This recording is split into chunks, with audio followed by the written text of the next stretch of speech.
Chemistry, this is your answer video for the day 49 video. It's the last one on gas laws. It's the last one that you'll be tested on April the 22nd.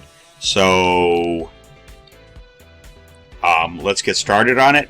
So the pre-assignment, those are all straight out of the video. Okay, so I'm going to leave that for you to watch the video. That is the lecture video for day 49. Okay, so let's go on down. And again, we're reminded that standard temperature pressure is 1 atmosphere and 0 degrees centigrade, which is 273 Kelvin. And that 1 mole of any gas at standard temperature pressure is 22.4 liters, so I'll write at STP. If you have a different pressure and a different temperature, then that's not going to be true. All right, so an unknown gas contains 3.42 grams in 14.2 liter container. So we just definition of density is mass, which is in grams, over volume, which is in liters. So that's what you're given here. All right, and we just do a quick calculation. 3.42 divided by 14.2, and that gives you 0.24, and that's grams per liter.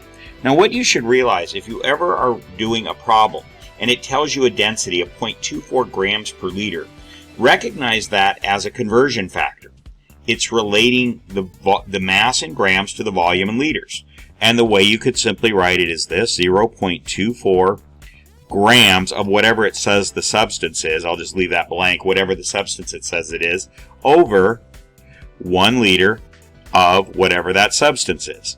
And of course you can flip that over to make the other conversion factor. So always recognize that that is a conversion factor. It's called a derived unit because it's made up of two different units, two different basic units, grams and liters. So it's called a derived unit. Don't worry about that name, but understand how to deal with derived units, because we'll be doing that a lot in the next unit on solutions.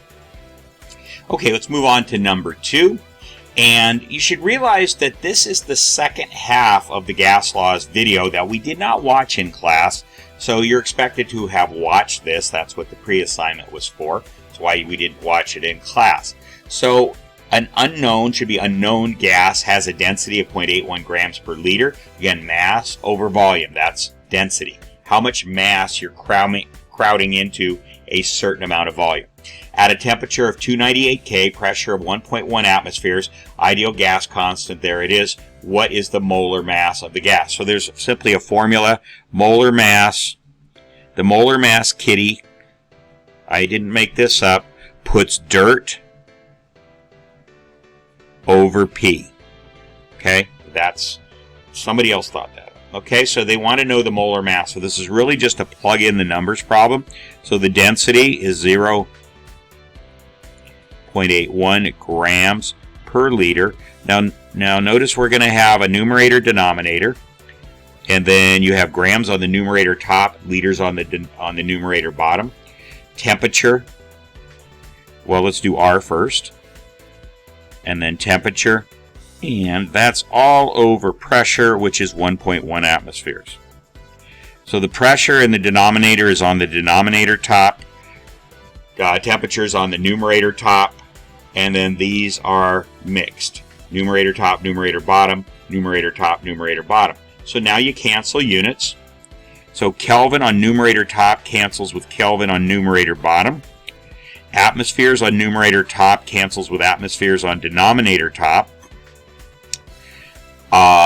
Liters on numerator top cancels with liters on numerator bottom. There's nothing to cancel the grams or the moles, but that's what molar mass is. It's grams per mole. So the molar mass,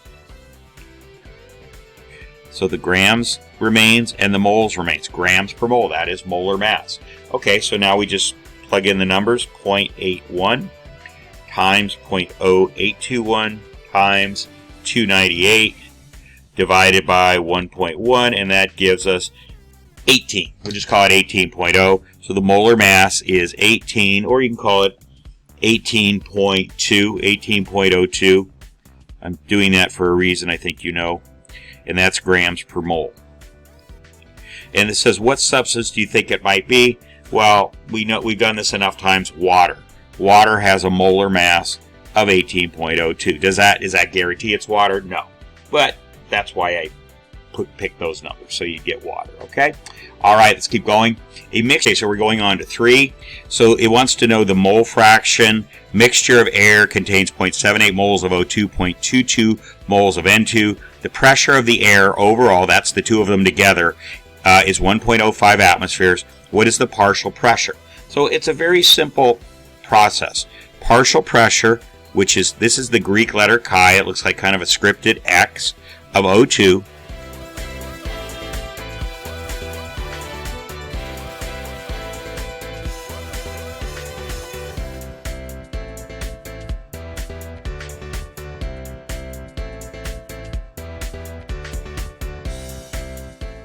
okay, so moles are going to cancel out. It's the moles of O2 over the total moles. That's the fraction of the moles that are O2. And then if you multiply that by the total pressure, that'll give you the fraction of the pressure that's contributed by O2. All right, so we can simply come down here and say, okay, so these two added together are going to be 1. So 0.78 over 1 is simply going to be 1. 0.78 over 1 is going to be 0.78. So you multiply this by 0.78, and what you will get is 0.82 if you round it atmospheres, and that's the partial pressure of O2. All right, now for N2, since you only have 2 of these and they have to add up to 105, you can simply, I'll come up here and say P, and the way you write it is P total, the total pressure, minus the pressure of O2 equals the pressure of N2. So that's going to be 1.05 minus that 0.82, and that's going to equal 0.23 atmospheres. So that's the partial pressure of N2. Let me circle the whole thing. Okay, so again, the total pressure minus the partial pressure of oxygen, whatever the difference is between those has to be the nitrogen. You could have gone back and done this whole formula again and put nitrogen on the top, but why bother, okay? So there is the answer for oxygen. There's the answer for nitrogen. For you. Okay, so you can solve number 4 on your own. Here are the final answers you should get. You have to show the work. If you add these two up, they come out to 779, which just because of rounding is 1 less than 780, but it's the same thing. Those added together should give you 780. All right, next. Write the 5. What are the 5 tenets of kinetic molecular theory? You'll be expected to know this on the test. What they are. They're not really hard. Some of them are kind of obvious. So you need to write those down. That's in the video. I asked you to do one of them in the pre-assignment anyway, so do all 5 of them there. Compute the molar mass of HECO2. You've already done this one on the day 78, and I gave you the answer for it, so I'm not going to do that one again. Go to the day, did I say 78? Day 48. Go to the day 48 answers, and it's towards the end, okay? Finally, compute molar mass of H2 and O2, and that's also from day 48, so done. And define effusion and diffusion.